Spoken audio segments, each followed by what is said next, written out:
Eh bien, salut à tous, c'est la vie météo. J'espère que vous allez très bien. En se retrouvant ce vendredi 10 juillet 2026 pour de nouvelles infos météo. Aujourd'hui, on va parler de l'évolution de la canicule pour les prochains jours, surtout la vigilance rouge qui est décrétée à partir de ce vendredi et jusqu'à dimanche sur le centre-ouest et jusqu'à la région parisienne. Vigilance rouge qui risque probablement de s'étendre en direction du centre-est entre dimanche et mardi où les 40 degrés seront dépassés. Alors, pour le moment, me concernant avec Vigiciel, je suis un petit peu les mouvements de Météo France. Je veux pas trop m'avancer à placer des départements en alerte rouge parce que les modèles ne sont pas d'accord sur l'extension et l'intensité de cette canicule. Donc je mets à jour avec ce que Météo France font. En parallèle, je fais quand même une petite touche personnelle avec ce que les modèles me sortent et notamment sur les Charentes et la Gironde qui seraient normalement être en alerte rouge puisqu'on attend plus de 40 à 42 degrés jusqu'à dimanche sur ces départements-là. Ça va même s'étendre du côté de la Dordogne, le Lot-et-Garonne jusqu'aux Landes où on aura 40, 41 voire 42 degrés, mais ça va durer moins longtemps sur ces départements-là, donc ça ne justifie pas effectivement la vigilance rouge. En revanche, entre les Pays de la Loire, Centre-Val de Loire et la région parisienne, là ça va durer jusqu'à dimanche inclus, avec plus de 40 degrés consécutifs sur 3 jours, et surtout des nuits absolument insupportables, pas moins de 25 à 27 degrés annoncés dans les prochains jours, ça va vraiment surchauffer de ce côté-là. Et puis ça va s'étendre en direction de l'Auvergne, de la Bourgogne et du nord de Rhône-Alpes pour lundi, avec jusqu'à 40, 41, voire 42 degrés attendus sur la région lyonnaise, le Stéphanois, en direction de Mâcon jusqu'à Dijon, voilà, vraiment le long de la vallée du Rhône et le Val-de-Saône, ça va beaucoup chauffer, donc il y a fort à parier que Météo France étendent leur vigilance rouge dans les prochains jours. Et puis des orages qui vont revenir cette journée de vendredi et la journée de samedi, surtout sur les reliefs de la moitié sud, du côté de l'Aquitaine, le Massif central et les Alpes. On attend des phénomènes parfois forts, je vais y venir avec mes prévisions, de la grêle, de fortes pluies, de fortes rafales de vent. Alors c'est complètement désorganisé parce que la goutte froide qui remonte depuis l'Espagne, elle a un dynamisme très faible, elle remonte très lentement et résultat, on a vraiment quelque chose de statique qui se met en place. Malgré une forte instabilité, bah, ça suffira pas à déclencher des systèmes orageux organisés. Il y aura éventuellement quelques systèmes multicellulaires qui pourront se déclarer, notamment sur l'Aquitaine, mais ça restera vraiment des cas isolés. Globalement, ça sera du monocellulaire fort avec de fortes pluies et voilà, le béaba hein, des orages de l'été qui se déclenchent sur les reliefs. Donc déjà pour cette journée de vendredi sur le site Vigiciel, donc l'ancien site LVM Vigilance, enfin, qui est toujours le même mais qui a changé de nom, j'ai placé ici ces départements-là en vigilance rouge. Bah, j'ai rajouté tout simplement ceux que Météo France ont déclaré hier à partir de 16 heures pour cette journée de vendredi à 12 heures. Mais j'ai rajouté par rapport à ce que annoncent les modèles ici, la Charente-Maritime, la Charente et la Gironde, puisque entre cette journée de vendredi et jusqu'à dimanche inclus, il fera plus de 40 degrés dans ces départements-là. Je ne sais pas trop pourquoi ils les ont pas mis alors qu'on dépasse très largement les seuils de vigilance rouge pendant 3 jours. Les nuits seront totalement insupportables d'ailleurs sur ces départements puisqu'on attend entre 25 et 27 degrés sur plus de 3 nuits consécutives. Et dans les prochains jours, du coup, à partir de demain, ça va s'étendre en direction de Centre-Val de Loire et de la région parisienne. On attend 39 à 41 degrés sur 3 jours. Et ça va s'étendre encore, et là, ça sera surveillé entre dimanche, lundi et mardi, sur l'Auvergne, sur la Bourgogne et une partie nord de Rhône-Alpes, hein, notamment ici, on va voir le Rhône, la Loire, l'Ain, la Saône-et-Loire, ici la Nièvre, l'Allier, la Côte d'Or. On pourrait avoir jusqu'à 41, 42 degrés sur la journée de lundi. Donc peut-être que Météo France étendra sa vigilance rouge de ce côté-là dans les prochains jours. Je vais surveiller et s'il faut, ben voilà, je mettrai à jour en fonction de ce que eux feront parce que je veux pas me précipiter. J'ai vraiment des doutes hein, sur l'extension de cette canicule. Les modèles sont pas d'accord sur les intensités de température, vraiment les valeurs maximales. Donc pour le moment, je prends pas les devants, je les laisse faire et moi ensuite je mettrai à jour. À savoir que on a actuellement en cours de développement sur le site ce que je vais appeler les vigiseuils. Ce sont des seuils d'alerte que je vais rendre public, que j'ai établi moi, que je vais rendre public avec une page spéciale.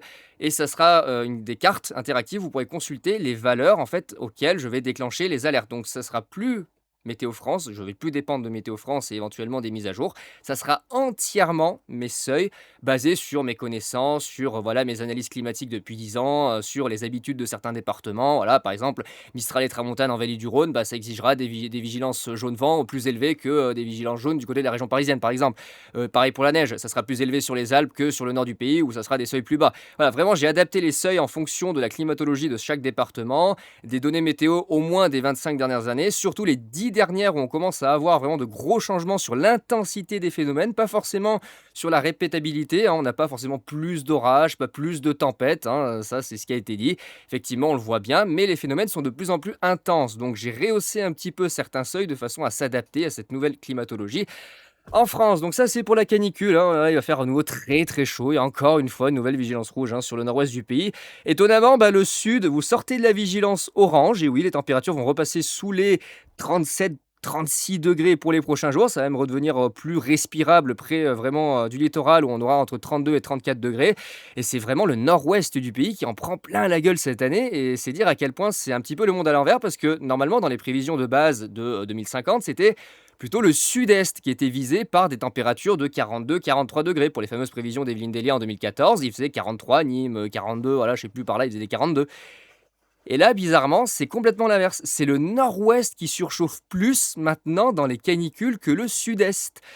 Là déjà sur ce point-là, on voit qu'on a des petits problèmes, de prévision. C'est qu'effectivement les zones où ça devait surchauffer, bah, ne sont pas du tout celles qui étaient envisagées. On se retrouve avec effectivement, plutôt le nord du pays qui est, exposé à des épisodes caniculaires fréquents et très intenses que, le sud. Donc peut-être que le sud va devenir, un refuge. Alors, ça sera pas chaque année, hein, faut pas rêver, hein. C'est pas tout le temps qu'il fera, 34 degrés et que là il fera 42. Il y aura des périodes où le sud de la France sera aussi une fournaise. Mais là, sur cette année 2026, c'est surtout le nord et l'ouest de la France qui prennent cher, hein. Voilà, voilà, donc ça, c'est pour la canicule qui s'étendra dans les prochains jours. Ça gagne aussi le nord-est, hein, voilà, il fera 37-38 degrés jusqu'à lundi, mardi. Et en parallèle, vous aurez des petits orages, voilà, qui vont se déclencher sur la moitié sud, l'Aquitaine, le Limousin, une partie du Massif central, la vallée du Rhône, les Alpes. Alors surtout ici, sur une partie des Alpes et près du Massif central, on attend des orages localement forts. On va aller voir les prévisions juste après. Et pour demain, j'ai pas encore réajusté, mais il y a encore des orages forts qui sont attendus, hein, ici sur le Massif central, le centre-est. Ça pourrait déborder pardon, dans la vallée du Rhône, hein. Jusque sur les bords d'ailleurs, du côté des Bouches-du-Rhône, hein, ça pourrait aller jusqu'aux Bouches-du-Rhône à surveiller.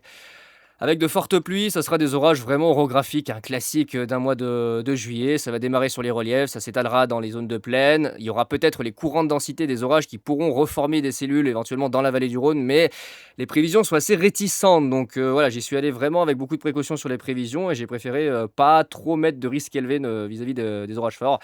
Parce que j'ai vu que les modèles, effectivement, ont bien revu à la baisse l'intensité des phénomènes orageux par rapport au faible dynamisme de la goutte froide, hein. Vraiment, elle est complètement inerte, cette goutte froide. Il n'y a pas de vent d'altitude, il n'y a pas de vent de surface. C'est vraiment que de l'instabilité, des mouvements ascendants qui se font par les reliefs. Donc ça, c'est pour la vigilance. On va aller voir ici la carte des orages. Donc voilà, j'ai établi ici trois zones en risque d'orage fort. Ça part des Pyrénées vers l'Aquitaine, notamment ici entre la Haute-Garonne, le Lot-et-Garonne, Tarn-et-Garonne, direction du Lot, de la Dordogne.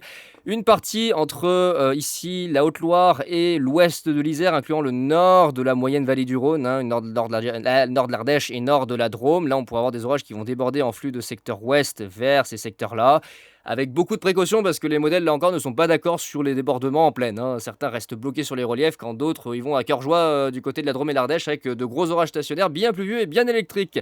Et puis dans les Alpes, hein, ça va bien péter, notamment ici sur le sud de l'Isère, le sud de la Savoie, Hautes-Alpes, Alpes d'Haute-Provence, Nord-Var et ça y est, Alpes-Maritimes. Et puis des orages qui devraient parvenir jusque du côté de la Haute-Vienne, ouais, sud-Haute-Vienne, Vienne, dans ces environs-là, ouais, la Creuse, hein, vraiment à voir si les flux le permettent, parce que c'est vraiment statique. Donc voilà, hein, pour les prévisions du risque d'orage, ça donne ça. Ouais, risque de vent, risque de foudre, risque de grêle limité, hein, vraiment, c'est du modéré pour la grêle. C'est surtout les fortes pluies et les rafales de vent qui seront proéminents pour cette dégradation. Avec des orages vraiment stationnaires, attention dans les Alpes, hein, ça donnera de fortes pluies et sûrement des inondations localisées, puisqu'on attend entre 20 et 30 millimètres localement, hein, sur ici les Alpes du Sud. Et à surveiller, vraiment à surveiller dans le pire des cas ce qui va se passer ici dans la moyenne vallée du Rhône entre l'ouest ici de Grenoble, le Vercors et le nord de Valence. Ça pourrait peut-être donner naissance à un système stationnaire ce soir avec la convergence des vents entre la partie massif centrale et la partie alpine. On pourra avoir les vents qui se rencontrent avec justement les fameux courants de densité. Donc on aura des vents d'ouest qui arriveront depuis la Haute-Loire, des vents de secteur est qui arriveront depuis les Alpes du Sud. Et puis bah, au milieu, ça pourrait reformer des orages qui ne bougeraient pas et déverseraient de grosses quantités de pluie, ça sera surveillé. Et dans le sud-ouest, ça sera des systèmes orageux qui remonteront ici depuis les Pyrénées vers le nord-ouest de la zone avec voilà, encore des fortes rafales de vent, de fortes pluies. On connaît la chanson. Donc voilà les amis, je vous referai d'ailleurs une présentation de Vigiciel complète puisqu'on a de nouveaux onglets. Voilà, on a les Vigiseuils qui vont bientôt arriver. Je suis en train de travailler dessus. J'ai déjà fait le vent et la pluie. Il me reste encore la neige, la canicule et les grands froids. Et à partir de ce moment-là, une fois que j'aurai vraiment terminé mes seuils et fixé mes seuils, les vigilances seront établies avec mes seuils. Je ne dérogerai pas sur mes seuils, ça sera établi avec mes seuils. Il y aura des particularités à appliquer bien évidemment par rapport à la climatologie, la spécificité de certains départements comme les Alpes, les reliefs, la vallée du Rhône. Voilà, vraiment les zones climatiques climatiques où on peut avoir des cas particuliers, mais le reste, ça sera non dérogeable, hein, je vous le dis. Ça ne servira à rien de me dire oui, mais Météo France, je m'en fous. Météo France, ils ont leur système. Là, on va passer sur mes seuils. Ça sera vigiciel, point barre. Je veux plus dépendre des vigilances des uns et des autres. Ça sera mon système. Donc, ça sera comme ça et pas autrement. Après, je vais demander, on va voir, on va faire un consensus avec l'équipe justement pour, essayer de voir si on a à peu près presque tous la même idée des seuils d'alerte et les conditions climatiques de chaque département pour essayer de trouver un accord général. Parce que là, pour l'instant, j'ai fixé mes seuils de façon à travailler proprement et ensuite je veux que tout le monde dans l'équipe, la Vigiciel, puisse proposer quelque chose et on voit si c'est plutôt cohérent dans l'ensemble de façon à ce qu'on homogénéise après les alertes. Donc voilà, il va faire, malheureusement encore très, très, très, très chaud. Il fait déjà très, très, très, très chaud, hein, du 36, du 34 et ça va continuer dans les prochains jours avec du 40, hein, des petits 40, en veux-tu, en voilà, jusqu'au début de la semaine prochaine, hein, ça va pas s'arrêter. Voilà, des petits 40, hein, du côté, des Charentes. Là, je suis étonné, franchement, ils auraient pu placer la Gironde et franchement et la Charente-Maritime, ils auraient pu la mettre en rouge, hein, c'est gros comme une maison, hein. Il attend du 40-41 aujourd'hui, encore demain, encore dimanche. Bah, je suis étonné, on dépasse les 40 degrés sur 3 jours. Mmh, c'est bizarre. C'est vraiment bizarre. Donc là, Charente-Maritime. Regardez, voilà, encore demain, Charente-Maritime plus Gironde. Donc c'est pour ça que j'ai placé aussi la Gironde en rouge, hein, on dépasse les 40 degrés sur plus de 3 jours. Ça s'étend en direction également de l'ouest de l'Occitanie. On voit, il y a un bandeau qui va vers le Loiret, la région parisienne. Et la journée de lundi, alors là, regardez, déjà les nuits, les nuits sont épouvantables, hein. Regardez dans l'ouest de la France, les nuits sont épouvantables. On dépasse très largement. D'ailleurs, voilà, regardez la zone de la Gironde et pareil des Charentes. Pourquoi pas de vigilance rouge? On dépasse les 27 degrés de minimal. C'est énorme, c'est absolument énorme. Je suis surpris. Je suis surpris qu'ils aient pas décidé. Alors, ils vont sûrement les ajouter à 16 h. Je pense qu'ils vont les ajouter à partir de samedi 16 h pour dimanche et lundi. Mais je suis étonné qu'il ait pas fait avant. Ça mérite très très largement du rouge. On est sur des niveaux assez lunaires, hein. Et vas-y, je te redonne des 40 et des 40. Et voilà, la journée de lundi, voilà. Là, la journée de lundi, potentiellement, il y a un risque que la vigilance rouge s'étale en direction de la Bourgogne et de l'Auvergne. On voit le Puy-de-Dôme, l'Allier, la Saône-et-Loire, la Loire, le Rhône, l'Ain, la Côte d'Or. Éventuellement, département du Doubs et du Jura, c'est limite limite. Peut-être le département du Jura pourrait être plus favorable que le département du Doubs. Et puis voilà, hein, à nouveau, ça va s'étendre vers l'est, hein, on aura à nouveau 40 degrés, c'est absolument génial. Des nuits étouffantes avec pas moins de 26 à 29 degrés. C'est super, c'est un véritable four. Et certainement que mardi, on aura encore des 40, 41, voire 42 degrés sur le centre-est. Ouais, à mon avis, il y aura une vigilance rouge. Là, il y aura très probablement une vigilance rouge sur l'Auvergne-Rhône-Alpes pour lundi et mardi. Peut-être même dès dimanche, à voir. Je pense que dès dimanche, il y aurait moyen que Météo France ajoute nos départements en alerte rouge. Alors peut-être pas le mien, mais quoique, on est à 30, ouais, presque 40. Ouais, c'est plutôt le nord de Rhône-Alpes qui devrait prendre. Voilà, voilà. Et puis ensuite, enfin, si on peut espérer, nous devrions sortir de cette situation totalement délirante et absolument insupportable à partir du milieu de la semaine prochaine, avec le rapprochement de la goutte froide. Elle va mettre du temps, hein, elle arrivera qu'à partir du 16 juillet dans ces environs-là, avec les orages qui vont revenir. Et là, enfin, la situation va se calmer. Alors, CEP fait peur avec un gros coup de chaud à nouveau vers le 23 juillet. On a à nouveau une goutte froide qui remonte des Açores et qui nous apporte un coup de chaud, mais c'est une prévision à pas prendre au pied de la lettre. C'est pas sûr, hein, il nous a sorti ça d'un chapeau magique d'un coup d'un seul sur les prévisions de ce matin. GFS, il met du temps aussi à la faire arriver, cette goutte froide. On aura des orages en flux de sud-ouest juste avant qu'elle passe. Là, on aura une bonne dégradation. Après, est-ce qu'il voit une accalmie? C'est quoi ces signatures là? On est reparti. Attendez, vers le 23 juillet, on est reparti pour une dinguerie là. C'est quoi ces signatures? Ah non, non, hein. Ah non, non, ah non. Oh là là. Bon, heureusement, ça devrait pas trop durer. Les orages sont pas très loin. Mais vers le 23 juillet, apparemment, il commence à y avoir un accord sur un nouveau coup de chaud plus court, mais intense. Ah, c'est pas forcément ce qu'on a envie de voir, mais bon. Oh là là. En fait, tant que les hautes pressions se positionnent au nord et que les basses pressions partent en direction de la péninsule ibérique, on n'est pas sorti de l'affaire, hein. On n'est pas sorti de l'auberge, hein. Vraiment, ça va être une horreur. Niveau sécheresse, incendie, tout ce que vous voulez. Bon, des orages pour ce soir. Des orages pour demain, encore actifs, hein, vallée du Rhône, Alpes. Peut-être jusqu'au bord de la Méditerranée, hein, du côté des Bouches-du-Rhône, ça pourrait péter. Affaire à suivre. Et après, on verra la semaine prochaine les prochaines dégradations. On surveillera ensemble voilà, les dégradations qui arriveront par l'ouest de la France et qui devraient commencer à se renforcer petit à petit à mesure que la goutte froide arrive et que l'instabilité se renforce. Les orages deviendront très probablement de plus en plus forts, voire localement violents. Ça sera à suivre de près. On verra ce que les modèles nous diront dans les prochains jours. En attendant, on va surveiller tout ça et puis on va subir. Voilà, on va subir. Eh ben écoutez les amis, c'est tout ce que j'avais à vous dire pour ces infos météo. On se retrouve du coup demain matin pour parler du risque d'orage de la journée de samedi. Et puis on parlera la semaine prochaine, je l'espère, enfin des orages et surtout de la fin de cette période caniculaire avec le retour à des températures beaucoup plus respirables. Allez, ciao tout le monde!